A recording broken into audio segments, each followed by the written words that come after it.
ओमज्ञानतिमिरान्धस्य ज्ञानाञ्जनशलाकया चक्षुर्मिलितं येन तस्मै श्रीगुरवे नमः। नमो विष्णुपादाय कृष्णप्रेष्ठाय भूतले श्रीमते भक्तिवेदान्त स्वामिनिति नामिने। नमस्ते सरस्वते देवे गौरवाणी प्रचारिणे निर्विशेष शून्यवादी पाश्चात्यदेशतारिणे। जय श्री कृष्ण चैतन्य प्रभु नित्यानंद श्री अद्वैत गदाधर शिवासादि गौर भक्तवृंद। हरे कृष्णा कृष्णा कृष्णा हरे हरे हरे राम राम राम हरे हरे। हरे कृष्णा। तो हम पढ़ रहे हैं श्रीमद् भागवतम द्वितीय स्कंध और तृतीय अध्याय का श्लोक संख्या, आज हम पढ़ेंगे श्लोक संख्या 12 से। यस बोलिए। हरे कृष्ण प्रभु जी, दंडवत प्रणाम। दंडवत प्रणाम। ज्ञानं यदा प्रतिनिवृत्त गुणोर्मिचक्र मात्मा प्रसाद उत यत्र गुणेष्वङ्गः केवल्य सम्मत पथस्त्वद्भक्ति योग को निवृत्तो हरि कथा सुरतिं न कुर्यात्। भगवान हरि विषयक दिव्य ज्ञान वह ज्ञान है जिसमें भौतिक गुणों की तरंगे तथा भंवरे पूरी तरह थम जाती है। ऐसा ज्ञान भौतिक आसक्ति से रहित होने के कारण आत्मतुष्टि प्रदान करने वाला है और दिव्य होने के कारण महापुरुषों द्वारा मान्य है। तो भला ऐसा कौन है जो इससे आकृष्ट नहीं होगा। भगवत गीता। हरे कृष्ण। हाँ हाँ पढ़िए पढ़िए, ये तो महत्वपूर्ण श्लोक है। भगवत गीता 10.9 के अनुसार शुद्ध भक्त के लक्षण अत्यंत अद्भुत है। शुद्ध भक्त अपने सभी कार्यों को सदा भगवान की सेवा में लगाता है। इस प्रकार शुद्ध भक्त आह्लाद की भावनाओं का परस्पर विनिमय और दिव्य आनंद का आस्वादन करते हैं। यदि किसी प्रामाणिक गुरु के मार्गदर्शन में उचित ढंग से साधना की जाए तो साधन अवस्था में भी यह दिव्य आनंद अनुभव किया जाता है। परिपक्व अवस्था में इस विकसित दिव्य भाव की परिणति भगवान के साथ विशेष संबंध की अनुभूति में होती है, जिसके द्वारा जीवात्मा का भौतिक स्वभाव बना होता है। भगवान के साथ माधुर्य प्रेम तक जो सर्वोच्च दिव्य आनंद माना गया है, इसलिए इस साक्षात्कार का एकमात्र साधन होने के कारण भक्ति योग कैवल्य कहलाता है। इस संदर्भ में श्रील जी गोस्वामी एक वैदिक कथन उद्धृत करते हैं। एको नारायणो देव परावराणाम परम आस्ते कैवल्य संगीत। और यह प्रतिपादित करते हैं कि भगवान नारायण ही कैवल्य है और जिस साधन से मनुष्य भगवान तक पहुंचता है वह केवल्य पंथा अर्थात भगवान तक पहुंचने का एकमात्र साधन कहा जाता है। केवल्य पंथा भगवान संबंधी कथाओं के श्रवण से प्रारंभ होता है और ऐसी हरि कथा सुनने का स्वाभाविक परिणाम दिव्य ज्ञान का लाभ है, जिससे संसारी कथाओं से विरक्ति उत्पन्न होती है और विषयों के लिए भक्त में कोई रुचि नहीं रह जाती। भक्त के लिए सारे कार्यकलाप चाहे वे सामाजिक हो या राजनीतिक अनाकर्षक प्रतीत होते हैं और परिपक्व अवस्था में ऐसे भक्तों को अपने शरीर तक से अरुचि हो जाती है। शारीरिक संबंधियों की बात तो उठती ही नहीं।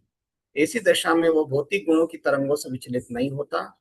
प्रकृति के विभिन्न गुण हैं और जिन कार्यों में सामान्य व्यक्ति अत्यधिक रुचि लेता है या भाग लेता है वे भक्त के लिए आकर्षक होते हैं। यहाँ पर इस अवस्था में को प्रतिनिवृत्त गुणोर्मी कहा गया है और यह आत्म प्रसाद अर्थात किसी प्रकार के भौतिक संबंध के बिना आत्मतुष्टि द्वारा संभव है। प्रथम कोटि का भगवत भक्त महाभागवत भक्ति द्वारा इस अवस्था को प्राप्त होता है, किंतु अपनी महानता के बावजूद वह भगवान की तुष्टि के लिए भगवान की महिमा का उपदेशक बन सकता है और वह इसी भक्ति में अपने सांसारिक स्वार्थ तक को लगा देता है, जिसे नव दीक्षित भक्तों को अपने सांसारिक स्वार्थों को दिव्य आनंद में परिणत करने का अवसर मिल सके। श्रील रूप गोस्वामी ने शुद्ध भक्त के इस कार्य को निर्बंध कृष्ण संबंधे युक्तम वैराग्य उच्चते कहा है। यदि सांसारिक कार्यों को भगवत भक्ति से जोड़ दिया जाए तो वे भी दिव्य या प्रमाणित केवल्य कार्य बन जाते हैं। हरे कृष्ण। हरे कृष्ण। तो ऐसे श्लोक जगह जगह सुनने को मिलते हैं। पहले महिमा बताते हैं श्रवण की, भगवान के कीर्तन की। उसके बाद में बताते हैं कि हरि कथासु रतिम न कुर्यात, ऐसे कौन महामूर्ख होगा जो भगवान की कथा में रुचि लेना नहीं चाहेगा। तो शास्त्र सोचते हैं कि इतना पढ़ लिया, इतनी समझ हो गई, तो अब तो सबको ही स्वाभाविक रूप से लेना ही चाहेगा। कोई महामूर्ख ही होगा वो नहीं लेना चाहेगा। और इस महामूर्ख की श्रेणी में ज्यादातर लोग आ जाते हैं। क्योंकि हमको एक साइड न्यूज़पेपर रख दिया जाए और एक साइड गीता भागवत हो, तो सबसे पहले न्यूज़पेपर उठाने की इच्छा होती है। तो लेकिन जो वास्तव में समझ गए हैं कि केवल्य सम्मत पतस्तवत भक्ति योग है, भगवान को प्राप्त करने का एकमात्र तरीका भक्ति योग ही है। हो सकता है वो कर्म योग से शुरू हो, ज्ञान योग से शुरू हो, ध्यान योग से शुरू हो, लेकिन अंततः परिणति भक्ति योग ही होती है। भक्ति योग से ही व्यक्ति भगवान तक पहुंच पहुंच पाता है। तो शंकराचार्य का भी उदाहरण देके बताएं कि एक नारायण, शंकराचार्य मतलब मायावाद अद्वैतवाद का सिद्धांत दिए, लेकिन वो भी माने हैं नारायण हो अव्यक्तात् परः अव्यक्तात्, वो दिव्य है, इस भौतिक सृष्टि के परे है नारायण। और उन तक और वही केवल्य है वास्तव में, और उनके लिए पहुंचने का एकमात्र तरीका भी केवल्य पंथ है, भक्ति योग ही है वास्तव में।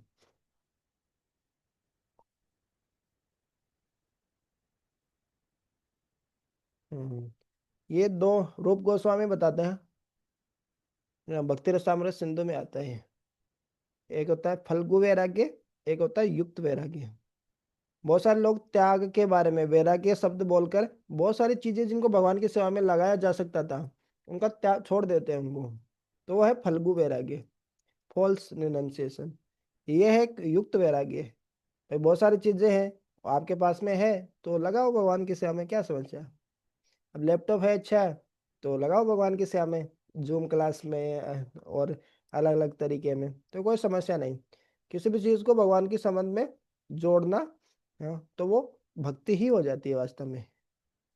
तो भले ही सांसारिक कार्य कर रहा हो कोई व्यक्ति, लेकिन भगवान के लिए समर्पित है तो वो भी भक्ति हो जाती है।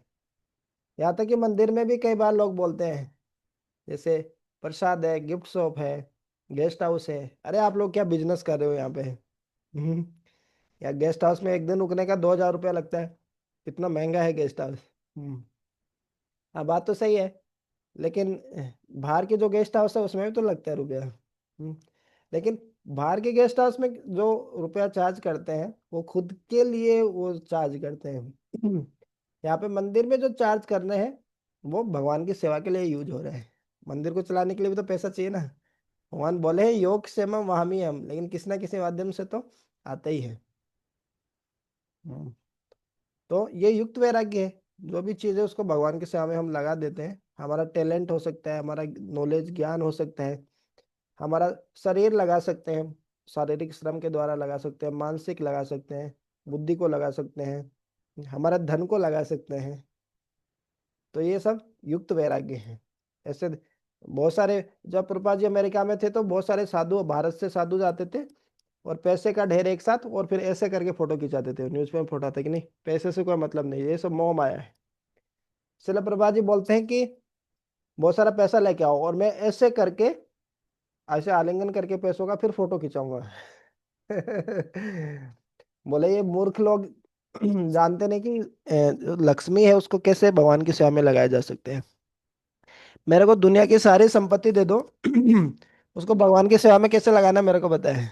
तो ये है युक्त वैराग्य। ठीक है, तो आगे बढ़ते हैं।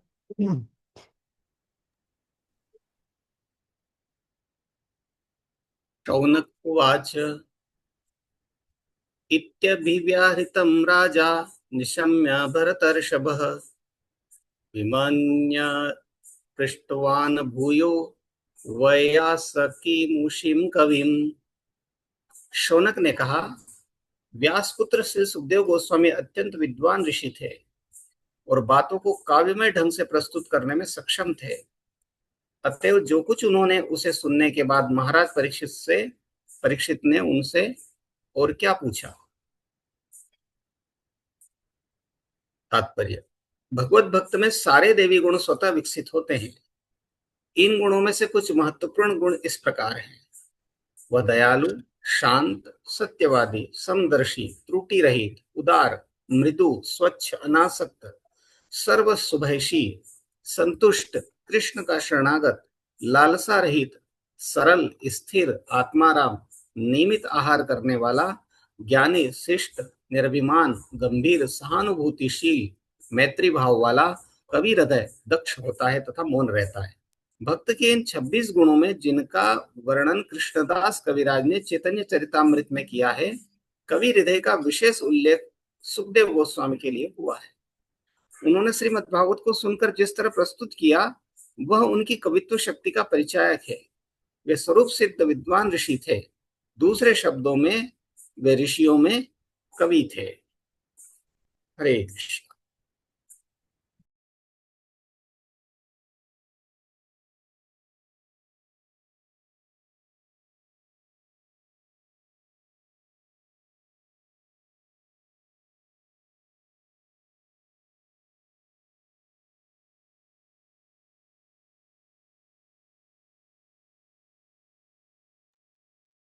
हरे कृष्ण। तो भक्तों के गुण के बारे में इसमें बताया कि सुखदेव गोस्वामी वक्ता, तो वक्ता के क्या क्या गुण। तो एक गुण होता है कवि। कोई भी चीज बता रहे हैं तो उसको किस तरीके से बताना है कि ऑडियंस जो श्रोता है वो ध्यानपूर्वक सुने उनकी बातें। सारे दिव्य गुण भगवान के भक्त में अपने आप आ जाते हैं। आगे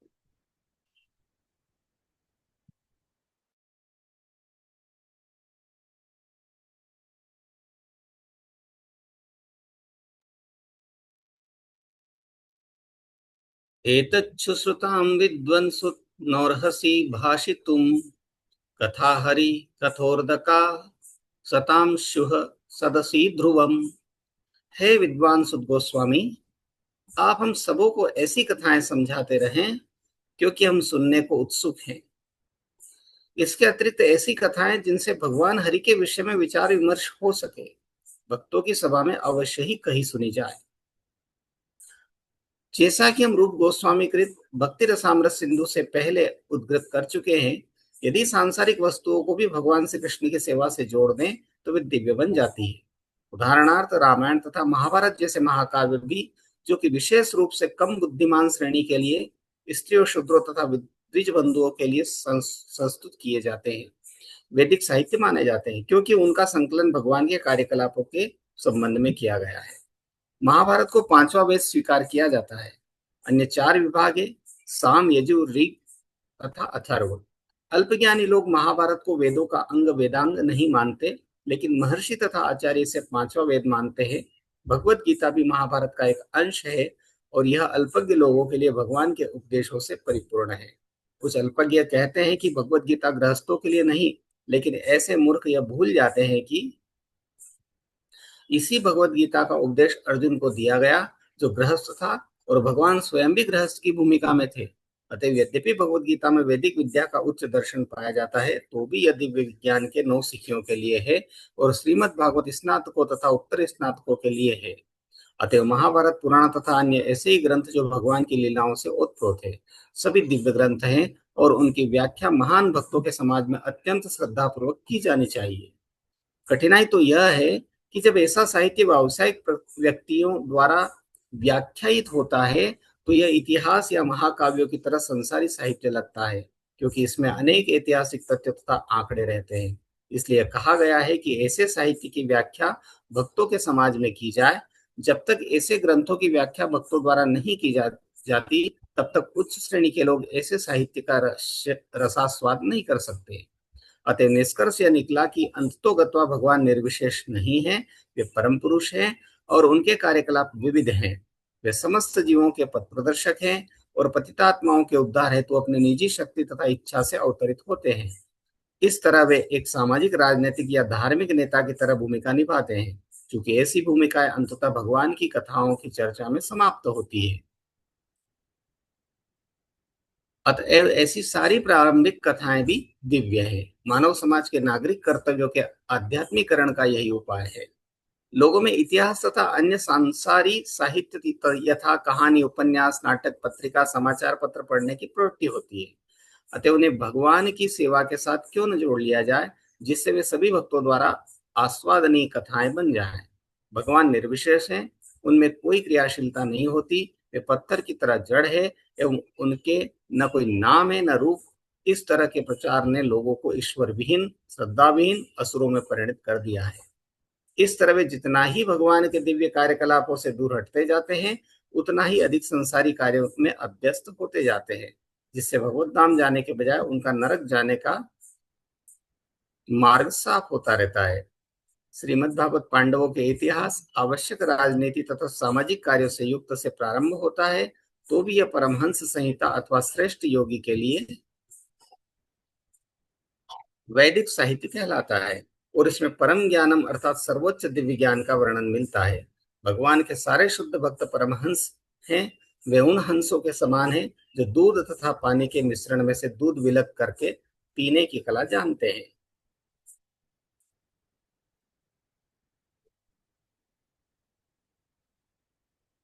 स्टार्ट फोर फुटनोट हियर। 50 वर्ष पूर्व तक सभी भारतीयों की सामाजिक संरचना इतनी सुव्यवस्थित थी कि लोग ऐसा साहित्य नहीं पढ़ा करते थे जो भगवान के कार्यकलापों से जुड़ा न हो। वे ऐसा नाटक नहीं खेलते थे जो भगवान से संबंधित न हो। वे ऐसे मेले या उत्सव का आयोजन भी नहीं करते थे जो ईश्वर से संबंधित न हो। न ही वे ऐसे स्थानों में जाते थे जो पवित्र न हो तथा भगवान की लीलाओं से पवित्र न हुआ हो। इसलिए देहात का सामान्य व्यक्ति तक रामायण, महाभारत, गीता तथा भागवत के बारे में अपने बचपन से ही चर्चाएं करने लगता था। किंतु कलयुग के प्रभाव से वे सब कुकरों और सुकरों की सभ्यता को प्राप्त हो चुके हैं और दिव्य ज्ञान की परवाह किए बिना रोटी कमाने के लिए श्रम करते रहते हैं। हम्म, हरे कृष्णा। हरे कृष्ण। तो ये शिला प्रभुपाद जी की बहुत ही फेमस लैंग्वेज है। कुकरों सुकरों की बातें। कुकर मतलब कुत्ते, सुकर मतलब सुअर। कभी कभी लिखते हैं ऊंट, कभी लिखते हैं गधे। तो अ, म- ये भागवत में ही आते हैं वास्तव में ये शब्द। सो वह वेट बराहा उष्ट खराहा, कि जो भगवान के भक्त भजन नहीं करते, वो लोग वास्तव में यही श्रेणी में आते हैं। या तो बोले कुत्ते हैं, या सुअर है, या गधे है, या ऊंट है। ये सब नेगेटिव प्रभु जी नाम है। आपकी वॉल्यूम बहुत कम है, आवाज बहुत कम आ रही है। भगवान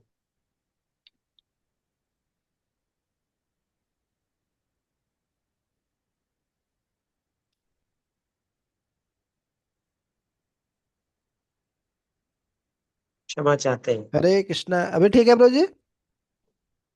एकदम क्लियर। हम्म। मैं सोचा बिना ईयरफोन के अच्छी आएगी, लेकिन ईयरफोन से ही अच्छी आती है मतलब। तो ये श्रीधर प्रभु जी जैसे वरिष्ठ भक्तों का अनुभव होगा कि पुराने समय में जो भी होता था, भगवान से संबंधित होते थे सब। कोई ड्रामा कर रहे हैं, नाटक कर रहे हैं, नुक्कड़ नाटक होता था। तो रामनवमी आ रही है, रावण या दशहरे का अवसर आ रहा है, दशहरा आ रहा है। तो हम देखते हैं कि रामलीला पे आधारित बहुत सारे ड्रामा नाटक वगैरह करते थे, अलग अलग लीलाओं से संबंधित। लोग जब भगवान से कोई संबंधित होता ही नहीं था कोई कार्यक्रम, तो उसमें जाते ही नहीं थे। भले वो कोई मेला हो या उत्सव हो, किसी पवित्र स्थान में जाना हो, तीर्थ यात्रा हो, तो सब भगवान से संबंधित होते थे। और बचपन से ही रामायण, महाभारत, गीता, भागवत के बारे में चर्चा करते थे लोग। दादा दादी हैं वो इस प्रकार से सुनाते थे रामायण के बारे में। आजकल दादा दादी जी को अलग प्रभु कर। जी, हाँ सही सही बात है। हमारे यहाँ पहले आज से 30 में बहुत छोटा था जब, करीब जी। 40 साल पुरानी बात होगी।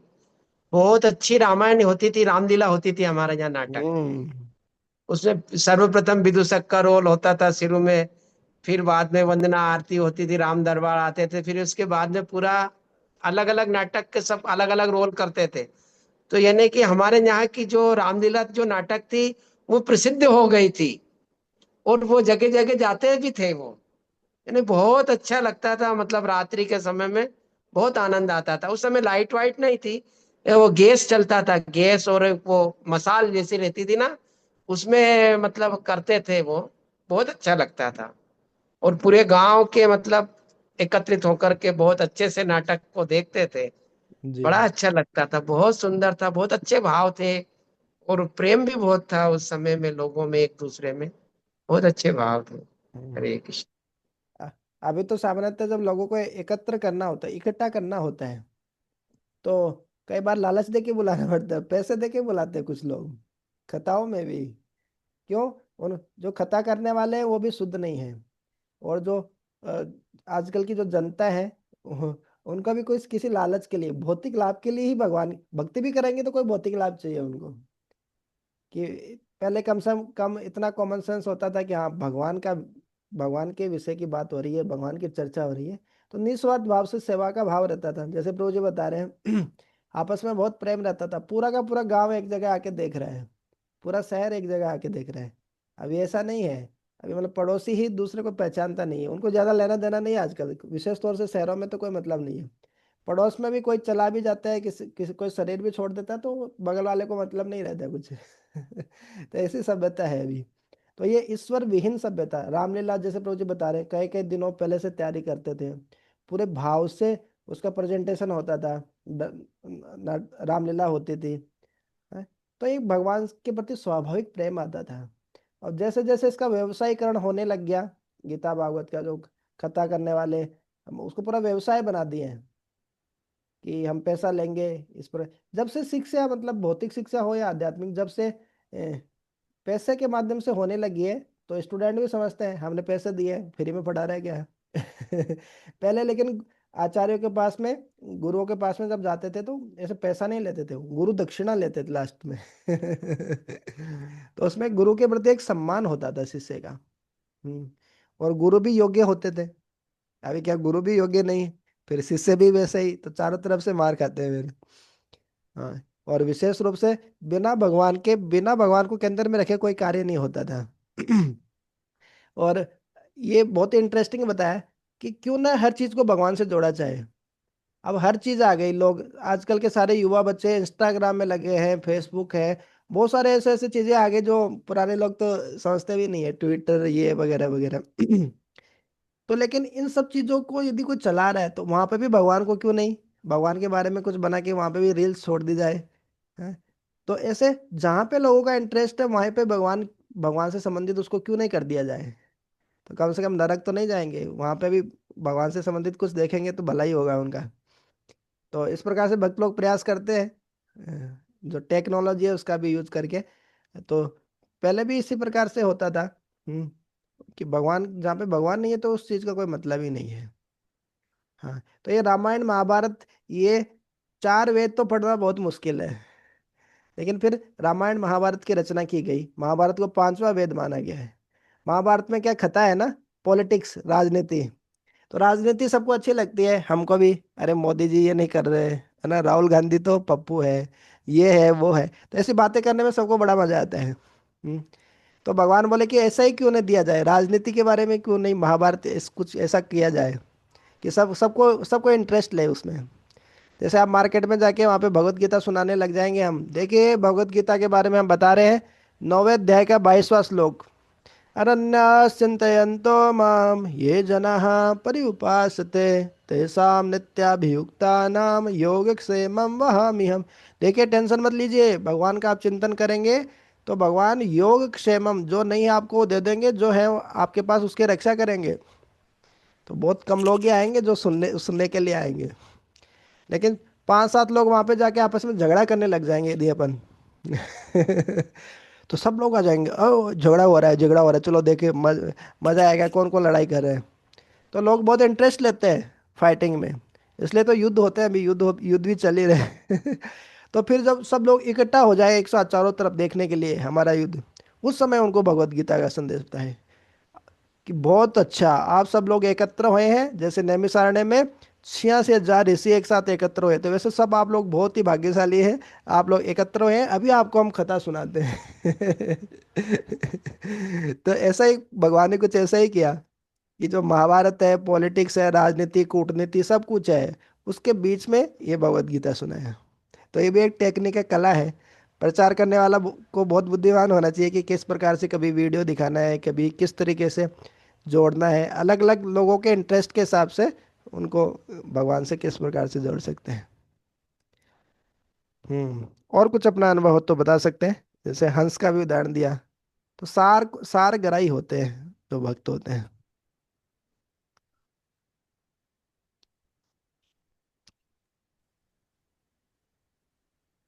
तवे भागवतो राजा पांडवेयो महारथ बाल क्रीडन के क्रीडन कृष्ण क्रीडाम य आददे। पांडवों के पुत्र महाराज परीक्षित अपने बाल्यकाल से भगवान के महान भक्त थे। वे खिलौनों से खेलते समय भी अपने कुलदेव की पूजा का अनुसरण करते हुए भगवान कृष्ण की पूजा किया करते थे। भगवद गीता में कहा गया है कि जो व्यक्ति समुचित रीति से योगाभ्यास करने में विफल रह जाता है, उसे भी ब्राह्मणों या संपन्न क्षत्रिय राजाओं या वणिकों के घर में जन्म लेने का अवसर प्रदान किया जाता है। किंतु महाराज परीक्षित तो इनसे बढ़कर थे, क्योंकि वे अपने पूर्व जन्मों में श्री में भी महान भगवत भक्त थे। अतः उन्होंने कुरुओं के राजवंश में और विशेष रूप से पांडवों के कुल में जन्म लिया। अतः उन्हें बचपन से ही अपने परिवार में भगवान कृष्ण की भक्ति से भली भांति परिचित होने का अवसर प्राप्त हुआ।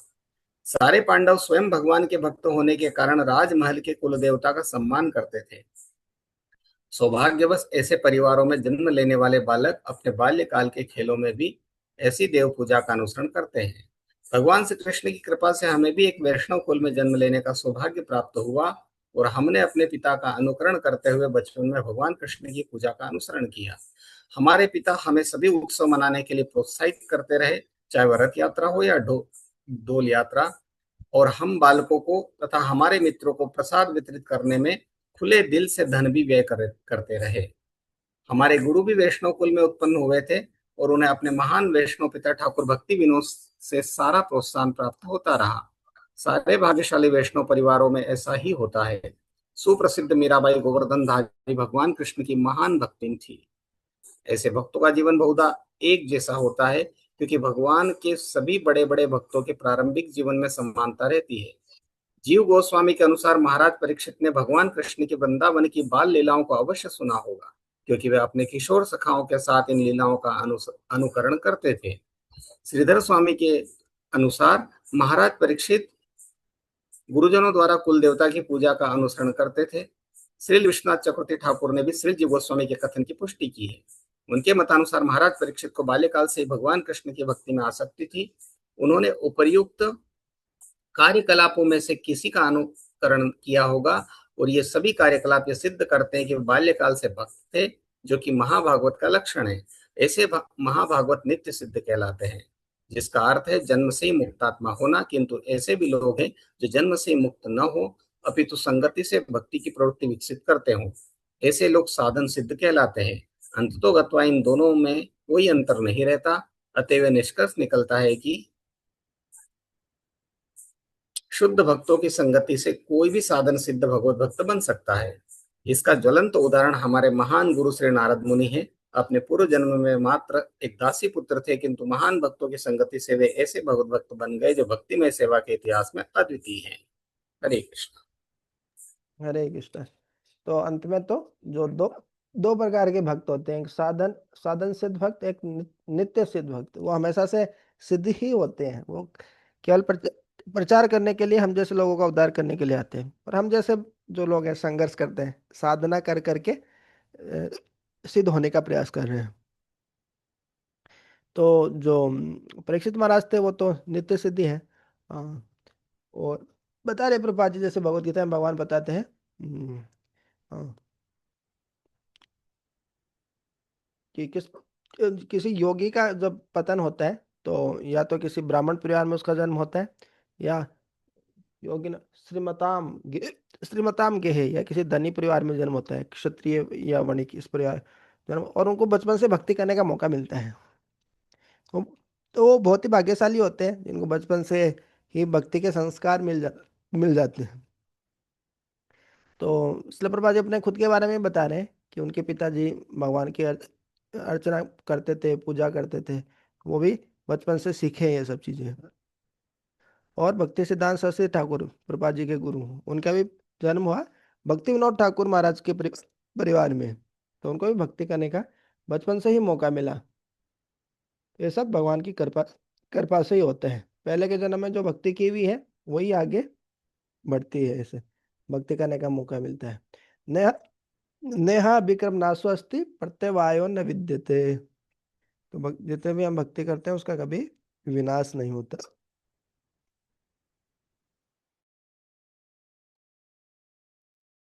वेयासकिश्च भगवान् वासुदेव परायणः उरुगाय गुणोदारः सताम यशुर्हि समागमे।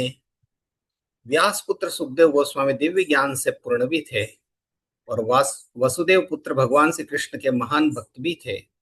अतः भगवान कृष्ण विषयक चर्चाएं अवश्य चलती रही होंगी, क्योंकि बड़े बड़े दार्शनिक द्वारा तथा महान भक्तों की सभा में कृष्ण के गुणों का बखान होता ही रहता है। इस श्लोक में सताम शब्द अत्यंत महत्वपूर्ण है। सताम का अर्थ है शुद्ध भक्त, जिसे भगवान की सेवा करने के अतिरिक्त अन्य किसी प्रकार की इच्छा नहीं रहती। ऐसे भक्तों की संगति में ही भगवान कृष्ण के दिव्य यश का सही सही वर्णन हो सकता है।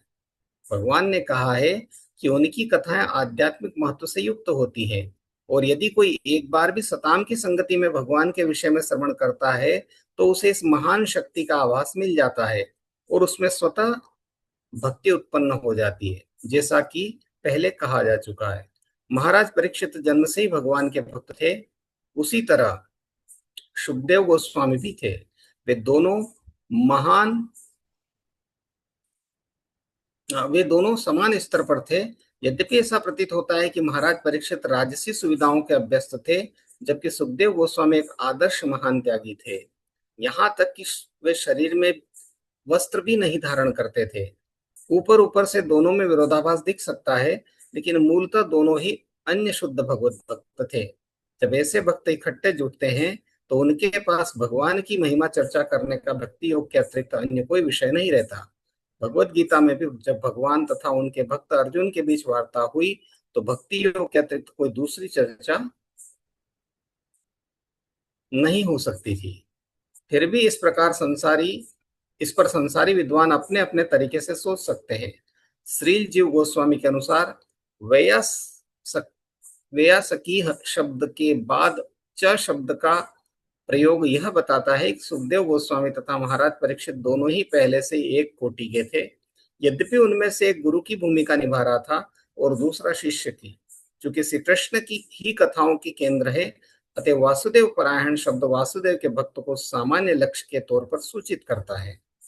यद्यपि वहां पर अनेक अन्य लोग एकत्रित थे जहां महाराज परीक्षित उपवास कर रहे थे, लेकिन सहज निष्कर्ष यह निकलता है कि वहां पर कृष्ण के महिमा गायन के अतिरिक्त अन्य कोई चर्चा नहीं हुई होगी, क्योंकि प्रमुख वक्ता सुखदेव गोस्वामी थे और प्रमुख श्रोता महाराज परीक्षित थे।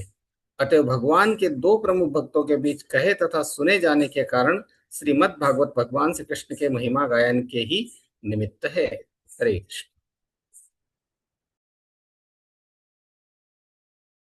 हम्म। तो भगवान के भक्त मिलेंगे तो आपस में प्रभुपाद जी लिख रहे हैं कि भगवत चर्चाएं करेंगे, भगवान के बारे में चर्चा करेंगे, और क्या करेंगे, जैसे बोलते हैं ना, ज्ञानी से ज्ञानी मिले करे करे ज्ञान की बात, और गधे से गधा मिले करे दो दो लात। तो इस तरीके से जब भगवान के शुद्ध भक्त आपस में मिलेंगे तो भगवान के बारे में छोड़कर और क्या ही चर्चा करेंगे, और कोई भी चीज उनको संतुष्ट नहीं कर सकती। हर व्यक्ति को हर चीज नहीं बताई जा सकती, व्यक्ति का स्तर भी होना चाहिए। अब व्यक्ति का स्तर नहीं है और ऊंची ऊंची बातें चर्चा हो रही है तो क्या ही समझेगा। तो चूंकि भौतिक भोग की इच्छा से रहित थे वहां पे सभी लोग, इस कारण शुद्ध भक्ति के बारे में चर्चा हो रही थी। सुखदेव गोस्वामी और परीक्षित महाराज के बीच में। तो परीक्षित महाराज के जो बचपन है उनके बारे में चर्चा हो रही है कि वो भगवान की लीलाओं का किस प्रकार से अनुकरण करते थे। अभी ये बहुत ही महत्वपूर्ण श्लोक है, टाइम के बारे में, काल के बारे में है। आयुर्हति आयुर्हति त्वे पुंसामुप्यनस्तं च यन्नौसौ तच्चर्ते तत्क्षणोनीत उत्तम श्लोक वार्तया। उदय तथा अस्त होते हुए सूर्य सबों की आयु को क्षीण करता है, किंतु जो सर्वोत्तम भगवान की कथाओं की चर्चा चलाने में अपने समय का सदुपयोग करता है उसकी आयु क्षीण नहीं होती। यह श्लोक अप्रत्यक्ष रूप से भक्तिमय सेवा को त्वरित करके भगवान के भूले संबंधों की अनुभूति कराने के लिए मानव जीवन का सदुपयोग करने की महत्ता की पुष्टि करता है। कहा गया है कि काल तथा ज्वार भाटा किसी की प्रतीक्षा नहीं करते, अतएव सूर्योदय से लेकर सूर्यास्त तक का समय व्यर्थ ही बीतेगा यदि इसका उपयोग आध्यात्मिक मूल्यों की पहचान के लिए नहीं किया जाता है। जीवन काल के किसी अंश के नष्ट हो जाने पर कितनी भी स्वर्ण राशि देकर इसकी भरपाई नहीं की जा सकती। जीव को यह मनुष्य जीवन इसलिए प्रदान किया जाता है कि वह अपनी आध्यात्मिक पहचान एवं अपने सुख के स्थायी स्रोत को जान सके। जीव तो और वह भी मनुष्य सुख की तलाश में रहता है, क्योंकि सुख जीव की प्राकृतिक अवस्था है, किंतु वह भौतिक परिवेश में व्यर्थ ही उसकी खोज करता है। जीव स्वाभाविक दृष्टि से परम पूर्ण का आध्यात्मिक स्फुलिंग है और उसका सुख उसके आध्यात्मिक कार्यों से पूर्णतः अनुभवगम्य है। भगवान पूर्ण आत्मा है और उनका नाम, रूप, गुण, लीलाएं, पार्षद तथा व्यक्तित्व सभी उनसे अभिन्न है। मानव के एक बार भक्ति के सही मार्ग से भगवान की उपयुक्त शक्तियों में से किसी एक के भी संपर्क में आते ही तुरंत उसके लिए सिद्धि के द्वार खुल जाते हैं। भगवत गीता 2:40 में भगवान ने ऐसे संपर्क की व्याख्या इन 2 शब्दों में की है, भक्ति के लिए किए गए प्रयास निष्फल नहीं होते। ऐसे कार्यों का शुभारंभ भी मनुष्य को भौतिक भय के पारावार से उबारने के लिए पर्याप्त है। जिस प्रकार उच्चतम क्षमता की औषधि नसों के माध्यम से इंजेक्शन लगाते सारे शरीर पर अपना प्रभाव दिखा देती है, उसी प्रकार भगवत भक्त के कर्ण कुहरों में प्रविष्ट होने वाली भगवान की कथाएं बड़ी तेजी से कार्य करती है। दिव्य कथाओं का श्रवण द्वारा पान करने का अर्थ है पूर्ण अनुभूति, जिस तरह वृक्ष के किसी अंग में फल लगने का अर्थ है पूरे वृक्ष का फलित होना। सुखदेव गोस्वामी जैसे शुद्ध भक्त के संग में की गई यह क्षण मात्र की अनुभूति मनुष्य जीवन को अमरत्व प्रदान करती है। इस प्रकार सूर्य शुद्ध भक्त की आयु को चुरा नहीं पाता, क्योंकि भक्त भगवान की सेवा में लगा रहकर अपने जीवन को शुद्ध कर लेता है। मृत्यु शाश्वत जीव के भौतिक संदूषण का लक्षण है। इसी संदूषण के कारण जीव जन्म मृत्यु जरा तथा व्याधि के नियमों के अधीन हो जाता है। जैसा कि श्री विश्वनाथ चक्रवर्ती ठाकुर ने उद्धरण दिया है, दान जैसे पुण्य कर्म की भौतिक रीति की संस्तुति स्मृति शास्त्रों द्वारा की गई है। सुपात्र को दान में दिया गया धन अगले जीवन के लिए सुनिश्चित बैंक बचत जैसा है। ऐसा दान ब्राह्मण को दिए जाने की संस्तुति है। यदि यह धन अब्राह्मण ब्राह्मण गुणों से विहीन को दान में दिया जाता है तो वह उसी अनुपात में अगले जन्म में वापस हो जाता है। यदि यह धन अर्ध शिक्षित ब्राह्मण को दिया जाता है तो भी यह दुगना होकर लौट आता है, किंतु यदि यह धन पूर्णतः योग्य ब्राह्मण को दिया जाता है तो वह सैकड़ों हजारों गुना होकर वापस मिलता है। यदि यही धन वेद पर्ण, जिसे सचमुच वेदों के पथ की अनुभूति हो चुकी है, को दिया जाता है तो वह असंख्य गुना होकर मिलता है। वैदिक ज्ञान का चरम लक्ष्य भगवान कृष्ण की अनुभूति है, जैसा कि भगवत गीता में कहा गया है, वैदैश्च सर्वे रहमेव वेद्य। दान में जो भी धन दिया जाता है उसके लौटने की गारंटी है, चाहे उसका अनुपात जो भी हो। इसी प्रकार शुद्ध भक्त की संगति से भगवान की दिव्य कथाओं के श्रवण तथा कीर्तन में बिताया गया एक क्षण शाश्वत जीवन या भगवत धाम लौटने की पूरी गारंटी है। मद्दाम गत्वा पुनर्जन्म न विद्यते, दूसरे शब्दों में भगवत भक्त को शाश्वत जीवन की गारंटी रहती है। इस जीवन में भक्त का बुढ़ापा या रोग ऐसे गारंटी युक्त शाश्वत जीवन के लिए प्रोत्साहन मात्र ही है। हरे कृष्ण। हरे कृष्णा। तो ये बहुत ही महत्वपूर्ण श्लोक है, सबको याद होना ही चाहिए। भगवद गीता के कुछ कुछ श्लोक बहुत ही महत्वपूर्ण है। आयुर हरति वै पुंसाम। आयु हो मतलब आयु, हमारे जीवन की आयु। हरति मतलब हर लेता है। वै मतलब निश्चित रूप से। पुंसा मतलब मनुष्य की, पुरुष की। तो पुरुष की, मनुष्य की आयु निश्चित रूप से हर लेता है। कौन हर लेता है? उद्यन अस्तम च यन असौ। उद्यन मतलब उगता हुआ, अस्तम मतलब छिपता हुआ, और यन मतलब जो चलता हुआ, असौ मतलब सूर्य। तो उगता हुआ और जो छिपता हुआ सूर्य है, ये जो क्रम है, इसके साथ साथ में मनुष्य की आयु निश्चित रूप से हर ली जाती है। हमको लगता है हुआ सवेरा, हुआ सूर्यास्त। हुआ क्या है, आपकी आयु छीन ली गई है। तो उगता हुआ सूर्य और छिपता हुआ सूर्य मनुष्य की आयु को निश्चित रूप से हर लेता है। हाँ, लेकिन किनका नहीं छीन पाता है, किनका नहीं हर पाता है सूर्य आयु? तस्य ऋते, उसके अलावा। उस व्यक्ति के अलावा, रीते मतलब उसके अलावा। किस व्यक्ति के अलावा?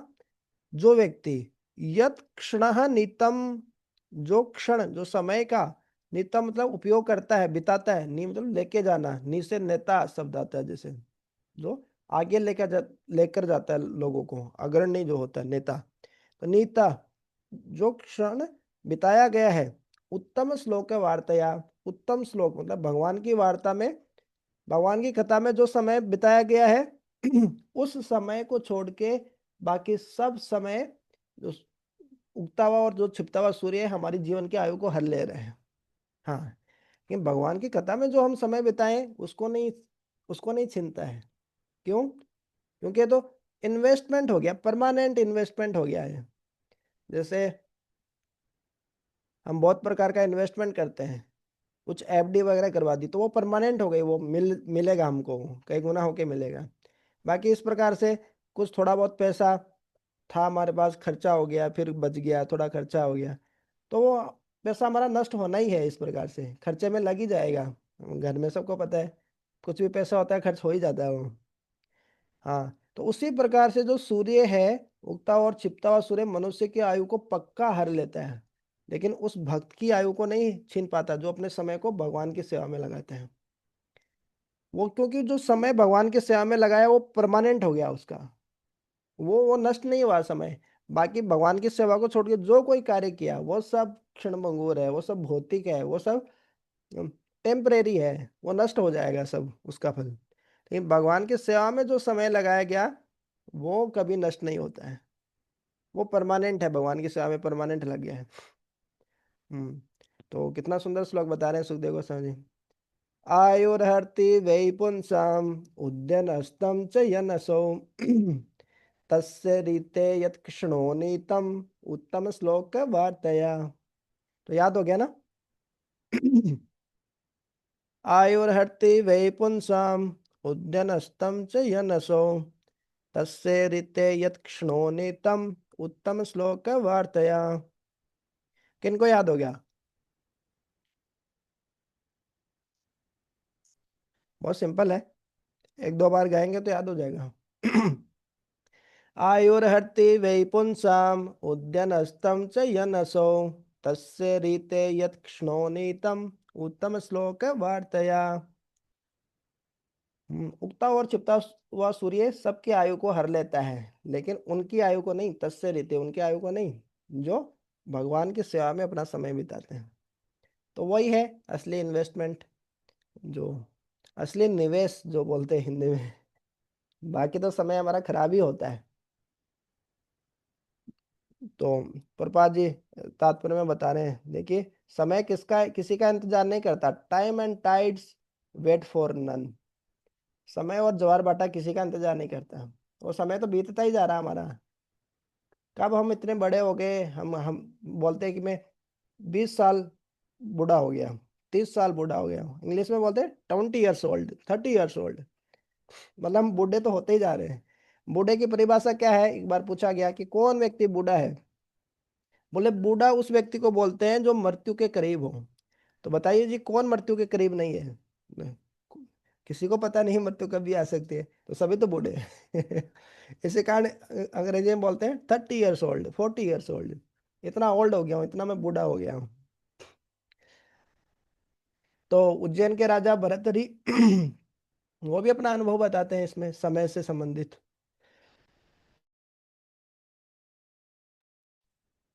वो एक बहुत ही फेमस श्लोक बताते हैं। सबसे पहले तो वो श्रृंगार शतक लिखे, अपनी पत्नी से अपने लुगाई से इतने आसक्त थे राजा भरतहरि उज्जैन के, कि उन्होंने पूरा श्रृंगार शतक लिख दिया, सैकड़ों श्लोक लिख दिए अपनी पत्नी की सुंदरता में। हम्म उसके बाद जब उनको पता चला कि ये तो धोखा दे दी तो उनको वैराग्य आ गया। भौतिक जगत में वैराग्य आना स्वाभाविक है इस प्रकार से। क्यों? किसी भी अस्थायी चीज से हम आसक्त होंगे, बोले भारत वर्ल्ड कप जीत गया, वर्ल्ड कप जीत गया, वर्ल्ड कप जीत गया, ठीक है वर्ल्ड कप जीत गया, तो कितने समय तक जश्न बनाओगे? वो तो परमानेंट नहीं है ना। थोड़े समय के लिए खुशी बनाओगे, फिर क्या? फिर कोई दूसरा सुख चाहिए, फिर उसे बोलेंगे ये हो गया, ये हो गया। तो वो जब अस्थायी चीजों से हम सुख ढूंढ रहे हैं तो वो परमानेंट नहीं हो सकता। हाँ, तो भगवान की सेवा में सुख ढूंढ लिया तो भगवान परमानेंट, सेवा परमानेंट, तो परमानेंट सुख हो गया। तो उनकी अनुभूति आई, वैराग्य आया उनको भौतिक जगत से। अब भौतिक जगत से वैराग्य आता ही है, या तो सीधा शास्त्रों को पढ़ के, जो एकदम समझदार होते हैं सीधे शास्त्र पढ़ के ही आ जाता है वैराग्य। अब कई में अक्ल कम होती है तो फिर उसको थोड़ा धोखे खाने के बाद आता है। जितनी अक्ल बादाम खाने के बाद नहीं आती वाले, उतनी अक्ल धोखे खाने से आ जाती है जीवन में। तो ऐसे ही राजा भर्तृहरि को भी अनुभूति आई, वैराग्य आया, उनको वैराग्य शतक लिख दिया, जिसको बड़े बड़े वैरागी लोग पढ़ते हैं, उससे वैराग्य उत्पन्न होता है उनकी अनुभूति सुनने से। हाँ, वो बोलते हैं, भोगाः न भुक्ता वयमेव भुक्ता, हम्म, कालो भोगा न भुगता वयमेव भुगता।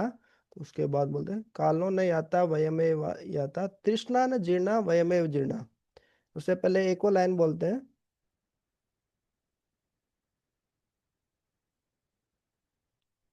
तो उसमें वही बताते हैं कि कालो न याता वयमेव याता। कि किस प्रकार से हम समय को बिता नहीं रहे हैं, समय हमको बिता देता है, हमको लगता है कि हम समय को बिता रहे हैं, लेकिन समय हमको बिता देते हैं। तो पूरा श्लोक है, हाँ हाँ। वो बोलते हैं, भोगा न भुक्ता वयमेव भुक्ता, तपो न तप्तम वयमेव तप्ता, कालो न याता वयमेव याता, तृष्णा न जीर्णा वयमेव जीर्णा। भोगा न भुगता वयमेव भुगता, हम भोगने का प्रयास किए, जीवन भर बहुत भोग भोगने का प्रयास किए। हमको लगा कि हम भोगों को भोग रहे हैं, लेकिन भोग हमको ही भोग लिए। जैसे सिंपल उदाहरण, हम खाना खा रहे हैं कि खाना हमको खा रहे हैं। इतना खा लेते हैं कि वो पचाने में इतनी एनर्जी लगती है हमको, कि हमको लगता है कि वो खाना हमको ही खा गया। तो बहुत आलस आता है, बहुत कुछ होता है। तो ये सब है, सारे भोग के साथ ऐसा ही है, जितना हम भोग करते हैं हमको लगता है कि हम भोग रहे हैं, और वो भोग हमको ही भोग जाता है। हम्म। फिर बोलते हैं, तपो न तप्तम वयमेव तपता। हम विभिन्न प्रकार की तपस्या में नहीं तपते हैं, भगवान का नाम जप करने में अलग अलग तपस्याएं नहीं करते हैं। तो अलग अलग जो त्रिताप है, आदि देविक आदि भौतिक आदि आते हैं, उन तापों में खुद ही तपते रहते हैं। बोले, कालो न याता वयमेव याता, बोले हम समय को नहीं बिताते हैं, समय हमको बिता देता है, हमारी उम्र बीत जाती है, हम बूढ़े होते जा रहे हैं। हम्म। बोले, ट्रेन में time pass time pass time pass time pass कर लो। खाने पे ध्यान दो, खाने पे ध्यान दो। तो इस तरीके से आते हैं लोग। तो टाइम पास करना चाहते हैं, उसमें कार्ड्स खेलते हैं, ताश खेलते हुए देखते हैं ना, ट्रेन में जाते हैं तो लोगों को टाइम पास करना है कैसे ना कैसे। तो वो टाइम पास नहीं करे, टाइम उनको पास कर दे रहा है, उनकी उम्र बीतती जा रही है। हम्म। फिर बोलते हैं, तृष्णा न जीर्णा वयमेव जीर्णा, अरे वो जो हमारी इच्छाएं हैं, तृष्णाएं हैं चीजों को प्राप्त करने की, ये बूढ़ी नहीं हो रही है, हम बूढ़े होते जा रहे हैं, लेकिन ये इच्छाएं बूढ़ी नहीं हो रही है। ऐसा ये राजा भर्तृहरि का ये अनुभव है। वैराग्य सूत्र का एक श्लोक बताया। फिर जो प्रभुपाद जी ये लिख रहे हैं, जीवन काल के किसी एक अंश के नष्ट हो जाने पर भी कितनी भी स्वर्ण राशि देकर इसको भरपाई नहीं की जा सकती। ये हम चाणक्य नीति जब हम पढ़े थे तब हम देखे थे। आयुष क्षण है एको अपि, न लभ्य श्रवण कोटि सचेत निरर्थकम नीतः, को हानि ततो अधिकः। कि आयु का एक क्षण भी श्रवण कोटि मुद्राएं देकर भी वापस नहीं लेके आया जा सकता। जैसे अभी 8:50 हो रहे हैं, तो 1 करोड़ स्वर्ण मुद्राएं भी दे देंगे तो वापस नहीं आएगा ये 8:50। 2026, 14 मार्च 2026 का 8:50 अब कभी नहीं आएगा। लेकिन इसको हमने भगवान की सेवा में लगा दिया तो ये परमानेंट होगा, असेट बन गया, हमारा संपत्ति बन गया ये समय। आयुष्य कृष्ण को भी न लभ्य स्वर्ण कोटि भी, सचेत निरतम निरर्थकम नहीं था। लेकिन उस समय को यदि व्यर्थ में ही गवा दिया गया तो उससे बड़ी हानि और क्या हो सकती है, मतलब वही सबसे बड़ी हानि है। तो समय से संबंधित ये श्लोक था।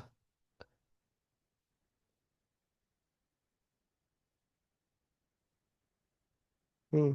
लास्ट में दान के बारे में बता रहे हैं, दिया हुआ दान कभी व्यर्थ नहीं जाता, वापस लौट के आता है अलग अलग अनुपात में। जैसे सत्वगुण का दान, रजोगुण का दान, तमोगुण का दान हम देखें, किसी योग्य व्यक्ति को देने से कई गुना वो लौट के आते हैं। जो भगवान की सेवा में लगा देते हैं उस दान को, तो बहुत ही फायदा, उससे तो हम जन्म मृत्यु के चक्कर से भी मुक्त हो सकते हैं। तो इसके आगे भी बहुत इंटरेस्टिंग श्लोक है, इसके आगे हम कल पढ़ेंगे। श्लोक संख्या 18 से, तो हमने आज 17 तक पढ़े। हम्म। कोई भक्त कुछ बताना चाहते हैं, कुछ शेयर करना चाहते हैं तो कर सकते हैं।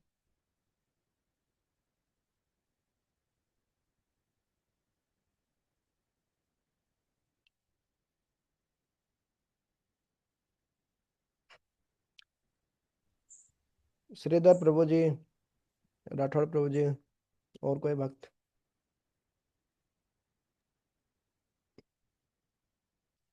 जी प्रभु जी, दंडवत प्रणाम। नंदत नाम।